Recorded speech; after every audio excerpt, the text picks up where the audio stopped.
মহারাস না হলে কিন্তু রাস পরিপূর্ণ হয় না। তাই আজ অসংখ্য ধন্যবাদ আমার এই কমিটি দাদা ভাইদের যে এই রাসটাকে তারা সম্পূর্ণ করেছে, এত সুন্দর একটা সিদ্ধান্ত তারা নিয়েছে যে রাসের পরে মহারাস আস্বাদন করানো। তা মায়েরা, ভগবানের অনন্ত গুণের কথা আমার মতো অধমার পক্ষে বর্ণনা করা সম্ভব নয়। কেন জানো না? একদিন আমার গৌরব মহাপ্রভু তার এক পরম ভক্ত রায়রামানন্দের কাছে এসে গোদাবরী নদীর তীরে রায়রামানন্দের কাছে এসে আমার গৌরহরি বলছে, রায় ও রায়, তুমি আমাকে একটু হরিকথা আস্বাদন করাবে রায়। যখনই আমার মহাপ্রভু বলেছে, রায় তুমি আমাকে একটু হরিকথা শ্রবণ করা, রায়রামানন্দ বলছে, প্রভু এটা কি বলছো? তুমি নিজে গৌর হয়ে এসেছো আমার কাছে হরিকথা কৃষ্ণ কথা সাধন করতে পারবো। আমি তোমার সম্মুখে দাঁড়িয়ে তোমার গুণাদি গুণ কীর্তন তোমায় আস্বাদন করা করবো, এই শক্তিতে কি আমার হবে প্রভু? ভগবান বলছে, কেন না, আমি নিজে এসেছি তোমার কাছে আস্বাদন করাতে, তুমি আমার শ্রবণ করা। রায়রামানন্দ বলছে, বেশ প্রভু, শ্রবণ আমি তোমাকে করাতে পারি, কিন্তু তার আগে আমার একটি শর্ত আছে। বলো রায়, কি শর্ত? রায়রামানন্দ বলছে, মোর মনে বক্তা তুমি, তুমি হও শ্রোতা, অনন্ত রহস্য শোনো সাধনের কথা। মোর জিহ্বাতে বসে যা পাহাড়ে করি, ভালো মন্দ কি কহিব কিছুই না কি জানি, তাই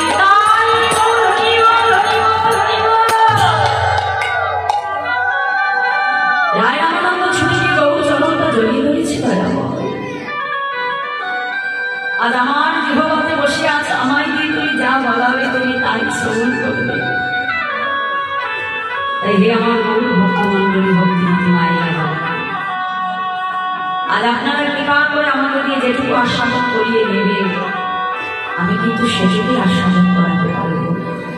যদি কোনো ভুল ত্রুটি হয়, আমাকে নিজ সন্তান জ্ঞানে আমার ভুল ত্রুটি মার্জন করিবে। নিতাই গৌর হরি বল, হরি বল, হরি বল, হরি বল, হরি বল। রাধে দাদা ছিল গৌরদেবা সাধন করি আমরা নিরারসে প্রবেশ করি। নাচে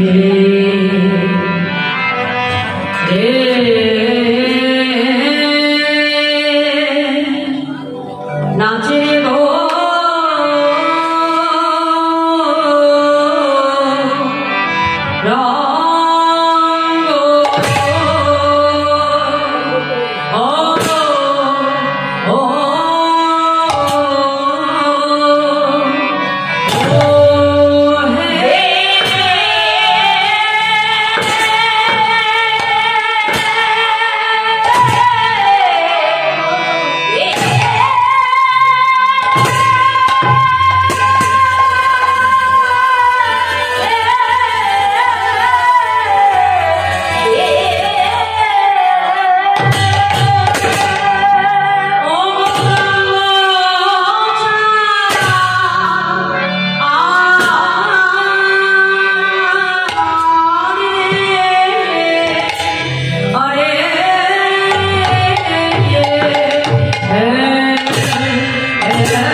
সংকীর্তন মাঝে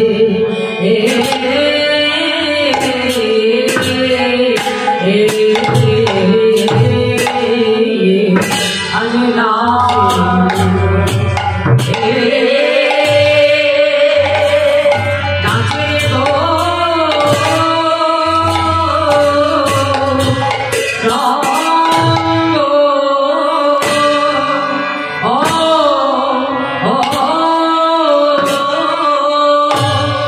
Oh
সংকীর্তন মাঝে শোনে কীর্তন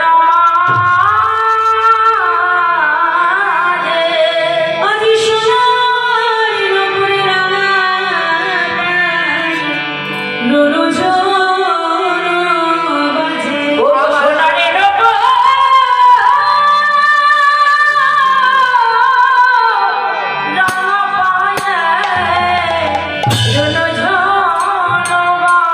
সোনারের নাচে গৌরাঙ্গ চাঁদ সংকীর্তন মাঝে সোনার নপুরে রাঙা পায়ে নুনু বাজে আসছে নবদ্বীপ মাঝে রাধা কৃষ্ণ মিলিত বিগ্রহ গৌর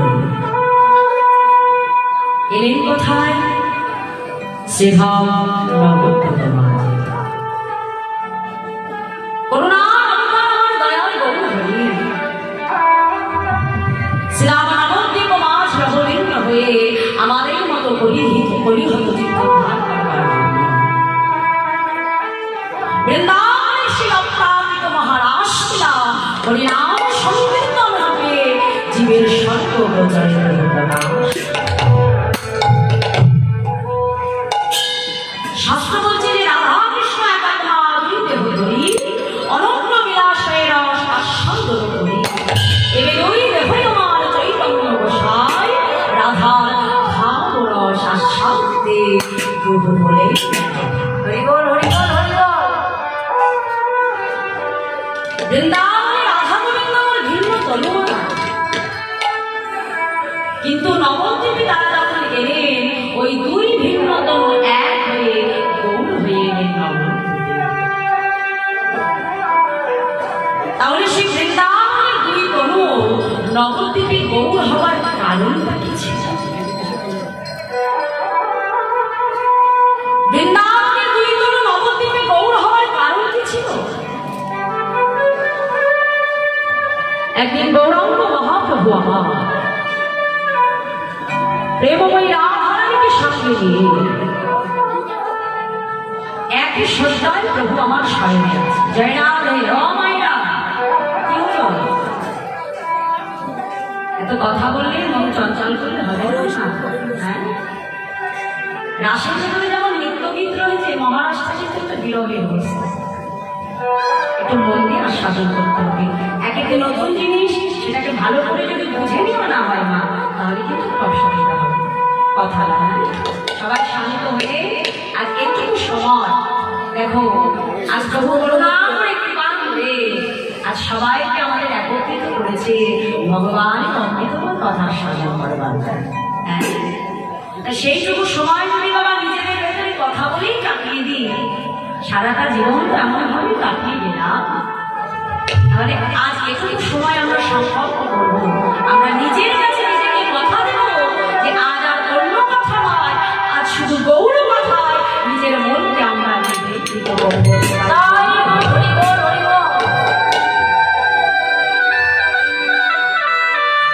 তাই প্রেমের ঠাকুর গৌর সুন্দর আমার, তিনি যে নবদ্বীপে এলেন বাবা, কেন এলেন? মধুময় বৃন্দাবনে প্রাণ গোবিন্দ যখন আমার রাধারানীকে নিয়ে একই শয্যার শয়নে আছে, আর যখন গোবিন্দ আমার রাধারানীকে নিয়ে একই শয্যায় শয়নে আছে, গোবিন্দ মনে মনে চিন্তা করছে যে আগত কলিযুগে আমি তো শ্রীকৃষ্ণ চৈতন্য মহাপ্রভু হব, তো আমার যে শ্রীকৃষ্ণ চৈতন্য মহাপ্রভু যে রূপ, সেই রূপটাকে আমি একবার আমার রাধারানীকে দর্শন করাবো। মনে মনে চিন্তা করছে যে আমার সেই রূপ আমি কি আমার রাধারানীকে দর্শন করাবো। তাই গোবিন্দ কি করলেন? স্বপ্নের ভেতরে, ঘুমের ভেতরে রাধারানীকে সেই মহাপ্রভুর রূপ দিয়ে আজ আমার গৌর হরি, আজ আমার সেই গৌর রূপটাকে আজ আমার মান গোবিন্দ স্বপ্নের ভিতরে দর্শন করা। আর সেই শ্রীকৃষ্ণ চৈতন্য মহাপ্রভুর রূপটি দর্শন করবা মাত্র স্বপ্নের ভেতরে আমার রাধারানী আজ চিৎকার করে উঠল, প্রাণবায়ু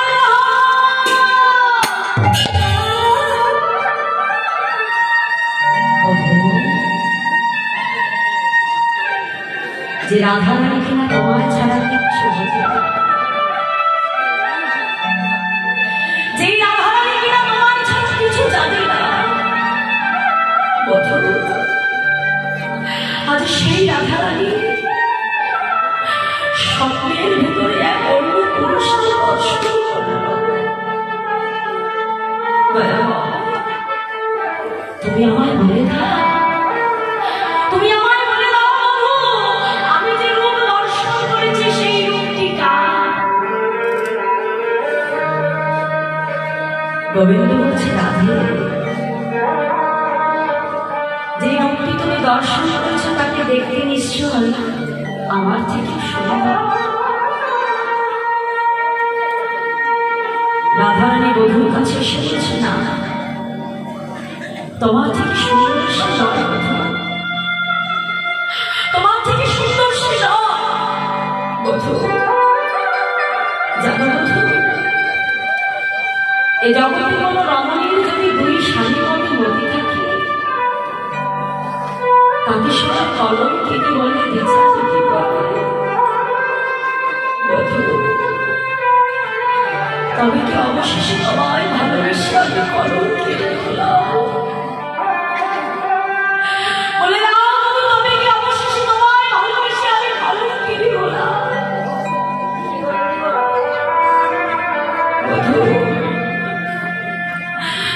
তোমায় ভালোবেসে যদি আমায় কলম কেটে হতে হয়, তাহলে আমি সারা বৃন্দাবনে যে বলে দেব, তোমরা তো আমার বধূকে ভালোবেসো না। কেন জানো? আমার বধূকে যে ভালোবাসে, আমার বধূকে যে আপন করে, তাকে যে কলম কেটে হতে হয়। আমার বধূকে যে ভালোবাসে তাকে যে কলম কেটে হতে হয়। তোমরা কেউ আমার বধূকে ভালোবেসো না। ভগবান বলছে, রাধে, তুমি কেঁদো না, তুমি কেঁদো না রাধারানী। তুমি স্বপ্নের ভেতরে যে পুরুষকে দর্শন করেছ সেই পুরুষটি অন্য কেউ নয়, সে হলাম আমি। কি বললে বোঝো? সেই পুরুষটি তুমি? হ্যাঁ রাধে, বলুন। আচ্ছা, আমার কাছে তুমি বলতে পারো আমি কেন তোমার অমর রূপ দর্শন করলাম? যেই অঙ্গে সর্বক্ষণ কিনা রাজ বস্ত্র থাকবে, সেই অঙ্গে আজ আমি দেখলাম কষ্ট।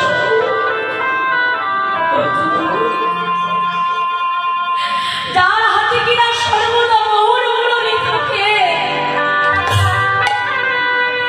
তার হাতে আমি দেখলাম দণ্ডকমণ্ড। যার মাথায় কিনা চাচর চিতরকে, আজ দেখলাম তার মস্তকটি যে কুণ্ডল করা।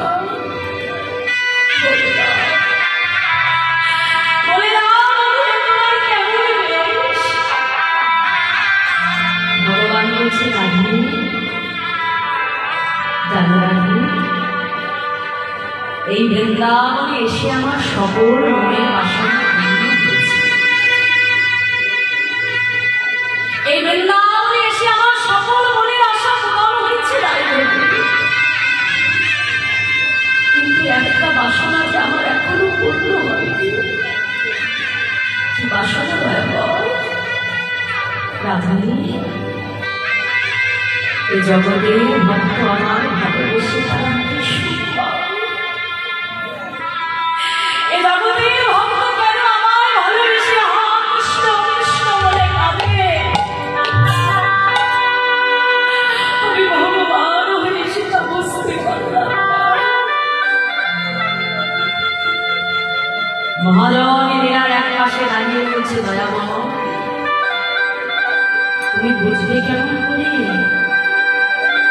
যে জগতে ভক্ত তোমায় ভালোবেসে সুখ পায়?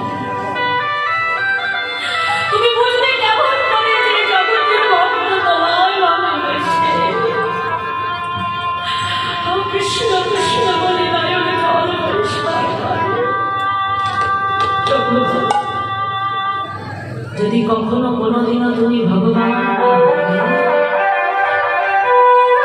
যদি কখনো কোনোদিনও ভগবান জ্ঞানকে শূন্য করে যদি তুমি কখনো ভগবান না হয়ে যদি তুমি ভক্ত হতে পারো আর ভক্ত হয়ে যদি দুটো নয়ন জলে ভালোবাসে যদি তুমি নদিয়ার মধুমতি দুলাই গলায় দিয়ে বলতে পারো কৃষ্ণ কৃষ্ণ তবেই তুমি বুঝতে পারবে যে ভক্ত কেন তোমায় ভালোবেসে ভগবান বলছি রাধে ভাবিয়া দেখিল মনে আরো ক্লান্তি দিনে দিন অসাধন তবু নয় তাই তোমাদের গুরু করি রাধা ভাব কান্তি ধরি হরি বলে আমি নদিয়ায় উদায় তাই হরি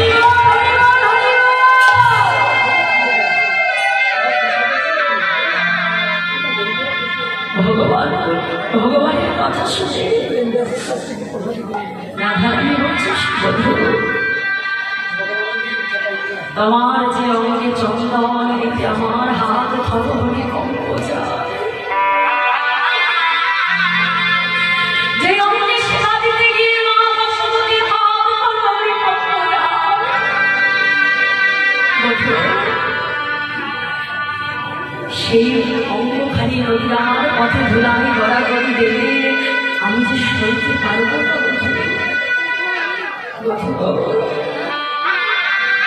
তাই তুমি যখন নদীয়ায় যাবে আমার যদি কথা না অবধূ আমায় করে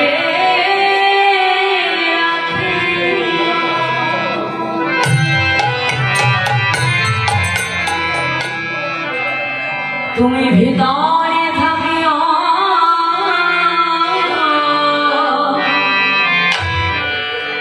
নদিয়ায় যাইবে তুমি আমায়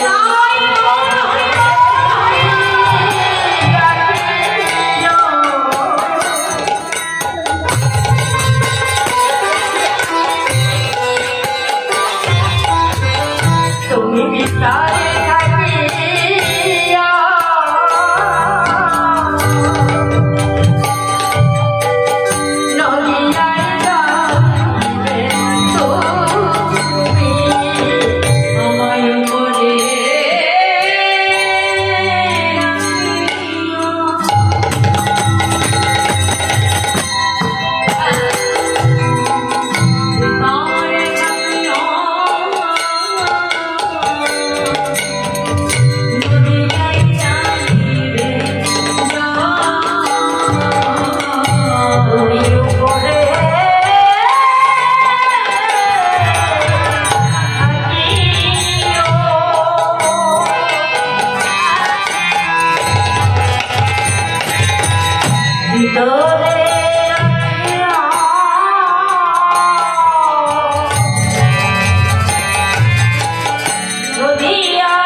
গাইতে যাব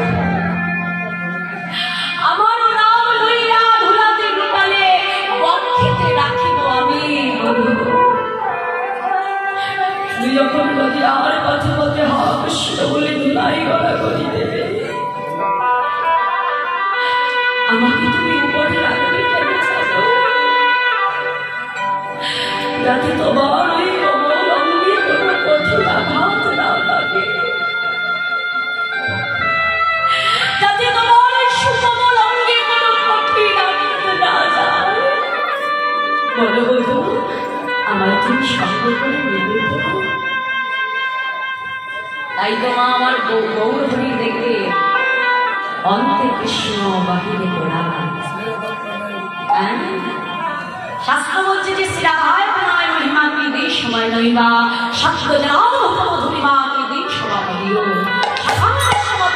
বিধি সবে অধর্ম সমদরী সচি গর্ভ সিন্ধু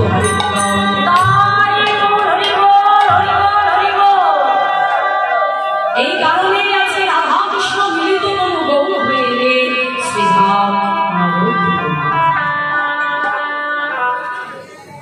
আজ গৌর হরি আমাদের মতো কলির জীবকে দান করবে বলে একটা কথা চিন্তা করে দেখো মা আমার মহাপ্রভুর কি কোনো দরকার ছিল যে নদিয়ার পথে পথে ধুলাই গড়া করে দিয়ে আমাদের মতো জীবের হাতে পায়ে ধরে হরি নাম প্রচার করা শুধুমাত্র তিনি আমাদের কলির জীবকে ধার করবে বলে সেই হরিনাম সংকীর্তন রূপী সেই রাসলীলা সর্বপ্রচারে প্রকাশ করে হরিনামের দ্বারা আমাদের কলির জীবকে প্রভু ধার করতে এলেন তাই আজ বৈষ্ণব মহাজন পদাবলিতে কলম দিয়ে বলছে দেখো দেখো আজ পাবে না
75টা বছর দেখতে দেখতে অতিক্রম করে দিয়েছে।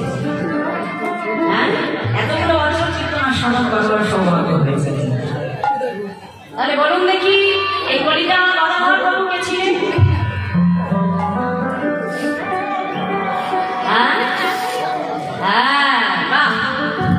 রাধা ভাব স্বরূপিণী হলেন আমার গদাধর প্রভু। রাধা ভাব স্বরূপিণী হলেন গদাধর। তাহলে বামে আছে গদাধর, দক্ষিণে মুকুন্দ। এই মুকুন্দকে গৌরাঙ্গ লীলায় যার পরিচয় পাওয়া যায়, অর্থাৎ নরহরি সরকারের জ্যেষ্ঠ ভাতা মুকুন্দ, অর্থাৎ রঘুনন্দনের পিতা মুকুন্দ। সম্মুখে শ্রীবাস নাচে প্রভু নিত্যানন্দ। তাহলে আজকে দেখা যাচ্ছে বাবা, নবদ্বীপ লীলায় দাদা নিতাই চাঁদ আজকে গৌরাঙ্গ মহাপুরুষ নৃত্য হয়েছে। তাহলে একটা কথা আপনারা জানলেন যে বৃন্দাবনে যখন প্রাণ গোবিন্দ যখন নৃত্য রাসলীলা করেছিল, সেখানে কিন্তু তার দাদা বলরাম উপস্থিত ছিলেন না। তাহলে বৃন্দাবনে যখন লীলা করলেন সেখানে দাদা উপস্থিত থাকতে পারলেন না, নবদ্বীপে যখন লীলা করলেন সেখানে দাদা উপস্থিত হলো কেমন? বৈষ্ণব মহারাজ পণ্ডিত তারা আমাদের এই সমস্যা সমাধান করে দেবে। মায়েরা এই কথাগুলো একটু মন দিয়ে শুনবেন, এইসব কথা কিন্তু সব জায়গায় শুনতে পারে। বৃন্দাবনের দাদা বলরাম নবদ্বীপে কেমন ভাবে তিনি লীলায় অংশগ্রহণ করলেন? কারণ বৃন্দাবনের দাদা বলরাম কানাইয়ের দাদা বলরাম হলেও তার আরেকটি পরিচয় আছে, সেটি হলো রাধারানীর সেবিকা অনঙ্গ।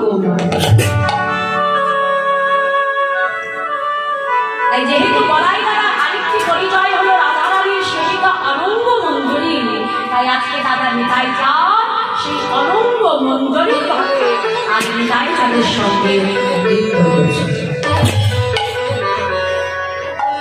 আর এই যে শ্রীবাস পণ্ডিতের কথা আমরা শ্রবণ করছি, আপনাদের প্রত্যেকের বাড়িতে পঞ্চতত্ত্ব আছে তো? ও মায়েরা, হ্যাঁ, পঞ্চতত্ত্ব বিগ্রহ আছে বাবা?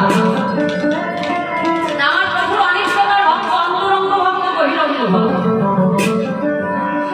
এত ভক্তের ভেতরে দেখে শুধুমাত্র শ্রীবাস পণ্ডিতই কেন পঞ্চতত্ত্বে স্নান পেয়েছে?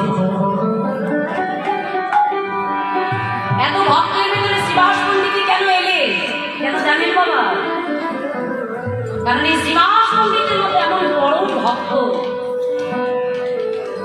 যে শ্রীবাস পণ্ডিত 17 বছর বয়সে যার মৃত্যু যোগ ছিল, আর এই শ্রীবাস পণ্ডিত ছোটবেলা থেকে ন্যায় শাস্ত্র নিয়ে পড়াশোনা করবার জন্য তার মনের ভেতরে ছিল তীব্র বিদ্যার অবস্থা। দেবে লীলাবতী যারা একটু বেশি পণ্ডিত হয়, পড়াশোনা করে, তাদের কাছে ভগবান বলে কিছু হয় না। হ্যাঁ, তারা ভগবান মানতে চায় না, বলে কে ভগবান, কিসের ভগবান, তাই তো সমস্তটা যুক্তি তর্ক দিয়ে বিচার করে। কিন্তু শ্রীবাস পণ্ডিতের জীবনে এমন একদিন একটা ঘটনা ঘটেছিল যে 17 বছর বয়সে যেদিন তার পূর্ণ হবে, ঠিক তার আগের ঘটনাতে শ্রীবাস পণ্ডিত স্বপ্নের ভেতরে হঠাৎ দর্শন পেলেন। এক দীর্ঘাদি পুরুষ যে শ্রীবাসকে দৈববাণী করল, শ্রীবাস, শ্রীবাস, এত সুন্দর দুর্লভ মনুষ্য জন্ম তুমি একটু দিনও মনে ভজন করবে না? এত সুন্দর দুর্লভ মনুষ্য দেহ খারাপে তুমি একদিনও হাত বলে তাকে ডাকবে না? শুনে রাখো শ্রীবাস, আগামীকাল যে কোনো সময়ে তোমার মৃত্যু ঘটবে, তাই গৌর হরি।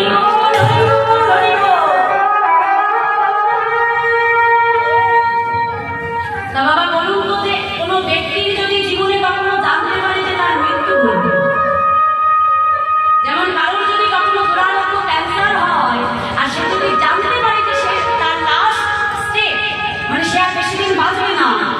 যদি জেনে নেন তার কাছে আপনি যত দামি দামি খাবার, যত দামি দামি জিনিস নিয়ে যান না কেন, সবকিছু কিন্তু তার কাছে তুচ্ছ হয়ে যায়।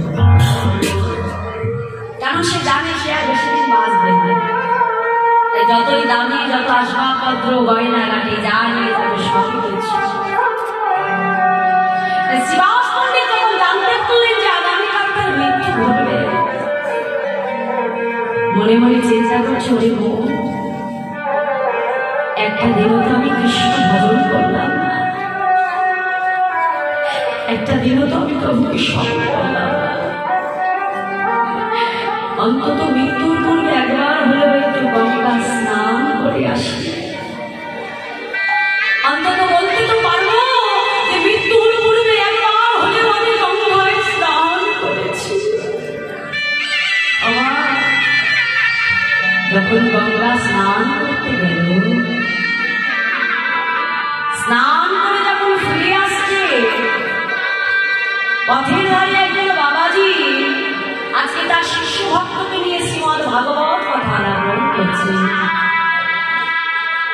শ্রীবাস পণ্ডিত মনে মনে চিন্তা করছে, না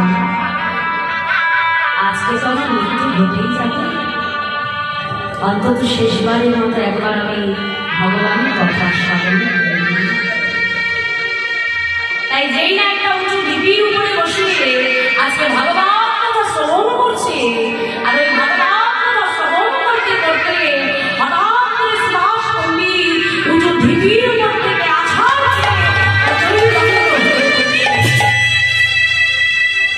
বাবাজি তাড়াতাড়ি ছুটে এসে চোখে মুখে জল দিয়ে বলছে, বাবা ওঠো ওঠো বাবা, কি হয়েছে তোমার, চোখ খোলো। কিছুক্ষণ পর শ্বাস পণ্ডিতে চৈতন্য ফিরে এলো। চৈতন্য যখনই ফিরে এলো, সঙ্গে সঙ্গে বাবাজির চরণটা জড়িয়ে রয়েছে। বাবাজি, আজ তো আমার জীবনের শেষ দিন ছিল, কিন্তু আর আপনার বদলে ভগবত কথা স্মরণ করবার জন্য জগৎ আমাকে নিতে এসেছিল বটে, কিন্তু হরি কথা কৃষ্ণ কথা স্মরণ করবার জন্য জোর আমাকে নিয়ে যেতে পারলো না। তাই সে যে এসেছিল বোঝাবার জন্য আমাকে ধাক্কা দিয়ে ফেলে দিল।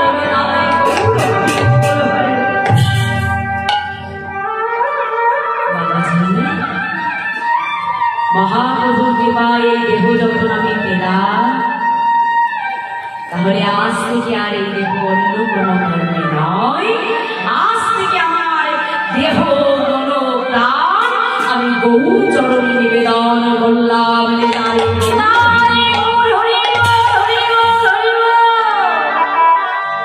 কত বড় ভক্ত ছিল।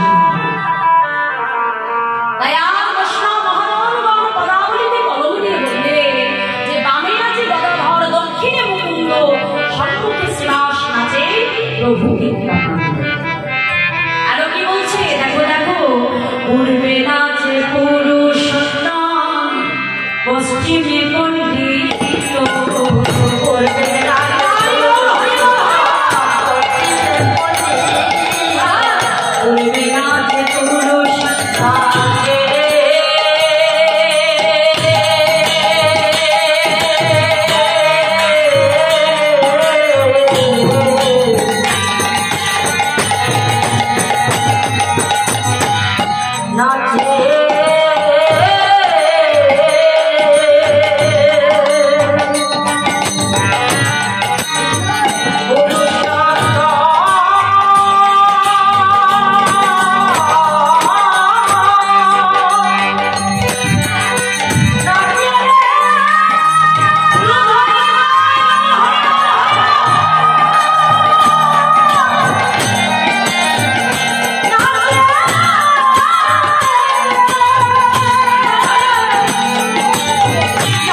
উত্তরে অচরিত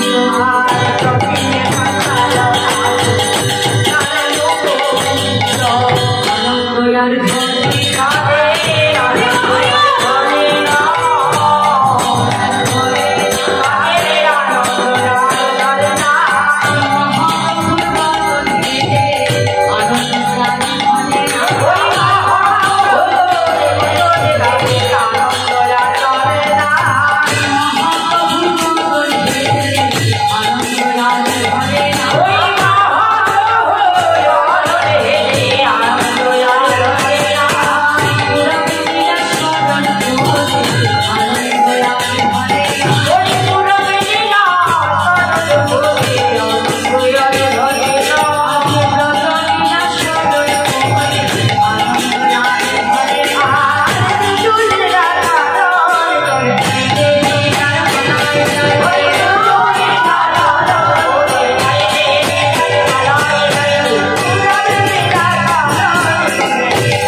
পণ্ডিত অর্থাৎ প্রকাশ্যর মন্দির যিনি বেতাল লীলায় ছিলেন তুঙ্গ বিদ্যাসখী। এই তুঙ্গ বিদ্যাসখী একসঙ্গে 24 প্রহর নৃত্য করতে পারত। আজ এই সকল ভক্তকে সঙ্গে আমার বহু করে নৃত্য করছে। পূর্বে নাচে পুরুষোত্তম, পশ্চিমে পণ্ডিত, দক্ষিণে সঞ্জয় নাচে উত্তরে অদ্বৈত।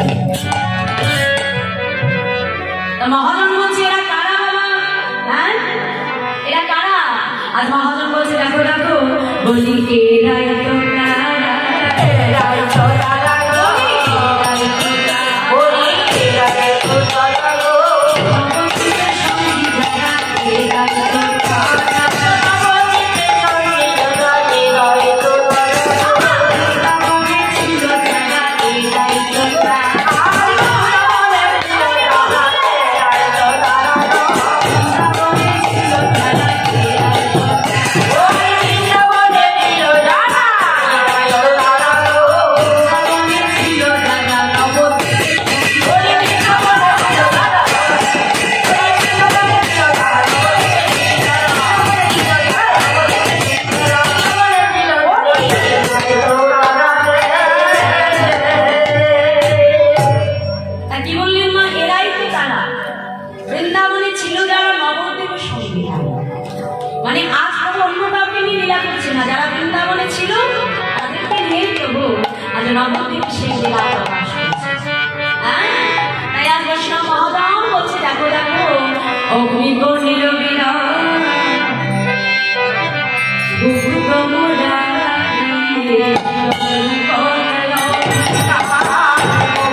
Hola,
Thank you.